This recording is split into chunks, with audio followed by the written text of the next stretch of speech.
Depuis plusieurs mois déjà, la Pologne met en garde contre la menace sérieuse que représente la Russie. Souvenez-vous, déjà en décembre dernier, le renseignement polonais avait déclaré que l'OTAN avait 3 ans pour se préparer à une attaque russe. Et en fait, c'était une réaction à des conclusions publiées par un groupe de réflexion allemand.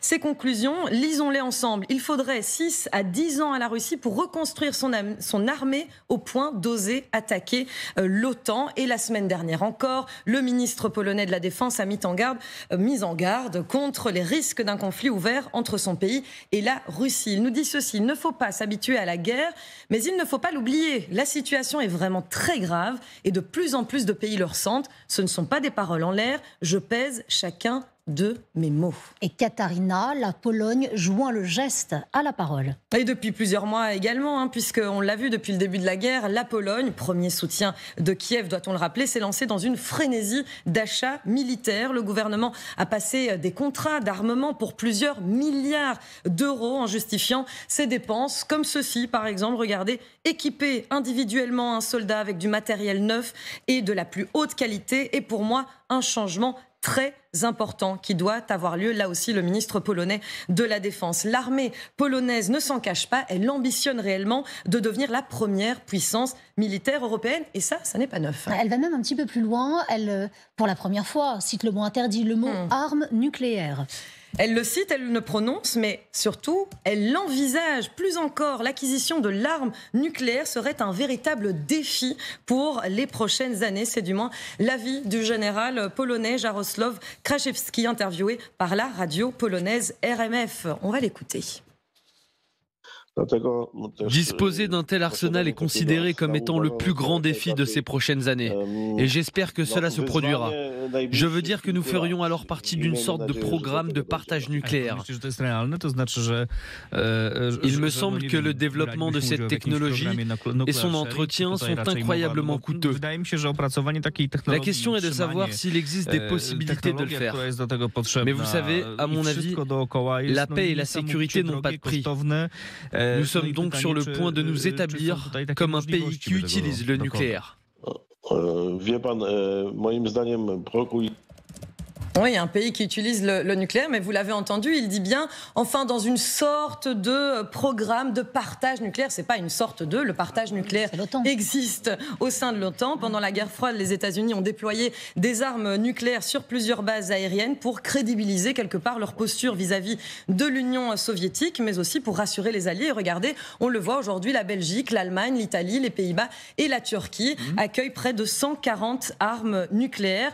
Ces programmes sont aussi extrêmement coûteux et je terminerai par cette phrase: la paix et la sécurité n'ont pas de prix, ça n'est pas la mienne, c'est toujours celui de ce fameux général. Merci beaucoup Katarina. Vous connaissez l'adage, tout est politique. Est-ce que les dernières élections en Pologne ont joué justement dans cette crainte et dans le fait de vouloir obtenir l'arme nucléaire quoi qu'il en coûte? L'arme nucléaire, ça a un aspect politique, incontestablement. Oui. Après, pour en revenir à ce qui a été dit, il me semble qu'il y a un accord de 1997 sur la non-prolifération, je parle sous votre contrôle, qui exclut la Pologne de la possibilité d'avoir des armes nucléaires sur son sol. Donc il y a déjà un obstacle. Alors, on dirait les accords, on peut les froisser, les mettre à la poubelle. Bon. On peut en faire de nouveau. Mais il est quand même là. Bon. Et nous qui sommes dans un camp, un petit peu de gens qui sont légalistes, il faut même en tenir compte. Après, qu'est-ce qu'il dit? Il dit on voudrait du transfert de technologie, du partage de technologie. Bon, si c'est pour avoir des armes américaines sur son sol, comme dans les autres pays que vous avez cités, donc il y a l'obstacle effectivement de l'accord de 1997, mais après les transferts de technologie, ça va être beaucoup plus compliqué. Quant à dire est-ce que je vais mettre en place des centrifugeuses, comme il y en a en Iran, etc., pour fabriquer, ça c'est encore autre chose. Il y a une autre question, pourquoi maintenant? On est dans la politique. Cette question, pourquoi là? Alors on sait effectivement qu'il y a la guerre en Ukraine, on sait que les tensions augmentent, on sait ce qu'a dit Donald Trump. Pourtant, on a un Vladimir Poutine qui, lors de son entretien à la télévision américaine, avec Tucker Carlson, nous dit ça. On l'écoute? Regardez. Pouvez-vous imaginer un scénario dans lequel vous enverriez des troupes russes en Pologne? Dans un seul cas, si la Pologne attaque la Russie. Pourquoi ? Parce que nous n'avons aucun intérêt en Pologne, en Lettonie ou ailleurs. Pourquoi ferions-nous cela ? Nous n'avons tout simplement aucun intérêt. Il ne s'agit que de menaces. Seulement et seulement si nous irions en Pologne, si la Pologne nous attaquait. C'est quand même qu'il prend le temps de la réflexion. Hein. Il aurait pu dire immédiatement non, bien sûr, je ne veux pas attaquer la Pologne. C'est pas la traduction, le temps que ça arrive à son oreille. Non, on le voit quand même. Hein. Il réfléchit. Oui, peut-être le temps de la traduction, c'est vrai. Mais il fait quand même mine de réfléchir. On le voit un peu donner de la tête sur les précédentes questions. Ça répondait plus du tac au tac. Ce qui est intéressant, c'est que il avait déjà dit ça à propos de l'Ukraine, une quinzaine de jours avant l'invasion de l'Ukraine, le 24 février 2022. Et il l'avait quand même fait, donc on peut apporter très peu de crédit aux propos de Vladimir Poutine, même si c'est forcément que ça effraie. Après, la Pologne est quand même protégée parce qu'au sein de l'OTAN, il y a ce fameux article 5 qui est très dissuasif, exactement. Même si on croit souvent à tort que l'article 5 implique une défense mutuelle militaire, mais pas forcément. Chacun met ce qu'il veut sur la table. Il y a une défense, mais elle n'implique pas forcément de déployer des militaires sur le sol polonais, par exemple, pour le défendre. Et juste un mot sur la Pologne. C'est pas la première fois que la Pologne parle de nucléaire, parce qu'en octobre 2022, déjà, Andrzej Duda, à l'époque, le président, avait demandé à ce que la Russie place des ogives, des têtes nucléaires sur son territoire. C'était en marge, toujours du conflit en Ukraine, mais on sentait déjà cette crainte. Alors, ça paraît complètement impossible. Enfin, je parle sous le contrôle des experts militaires de ce plateau, mais ça paraît quand même complètement impossible à voir. Mais c'est vrai que c'est la deuxième fois qu'ils remettent ça sur la table. Et en effet, quand ils parlent de partage, oui, c'est déjà fait. Général Kempf. Alors, la guerre en Ukraine a bien évidemment une dimension nucléaire. D'abord parce qu'une des deux puissances qui s'affrontent est une puissance nucléaire, qu'on est donc sous une sorte de plafond nucléaire, et que d'ailleurs, c'est à cause de cela que tout le monde fait très attention à ce qu'il n'y ait pas d'escalade.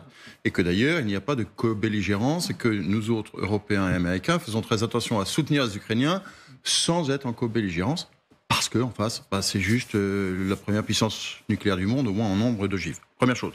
Donc, il y a une dimension nucléaire qui est absolument évidente. Deuxième chose, ce qui est intéressant de la Pologne, c'est qu'elle a aujourd'hui le même discours qu'a, très exactement au cours de cet hiver, la Corée du Sud, enfin depuis quelques mois maintenant, la Corée du Sud, face à la prolifération active de la Corée du Nord. C'est-à-dire que la Corée du Sud est en train de dire aux Américains, placez des bombes nucléaires chez moi, de façon à me défendre. Sous-entendant, alors là, c'est juste un général, c'est un semi-officiel. Vous voyez, enfin, je suis un général. Vous voyez, c'est pas un vrai officiel, c'est pas une déclaration du gouvernement, mais malgré tout, il sous-entend si vous faites pas ça, nous on est finalement un pays du seuil, c'est-à-dire qu'on est capable de la construire nous-mêmes. Ça coûterait beaucoup d'argent, etc., Mais voilà. Derrière, vous avez trois grands sujets. Le premier, c'est la question des traités. Le premier traité, c'est le traité de non-prolifération signé en 68, reconduit en etc.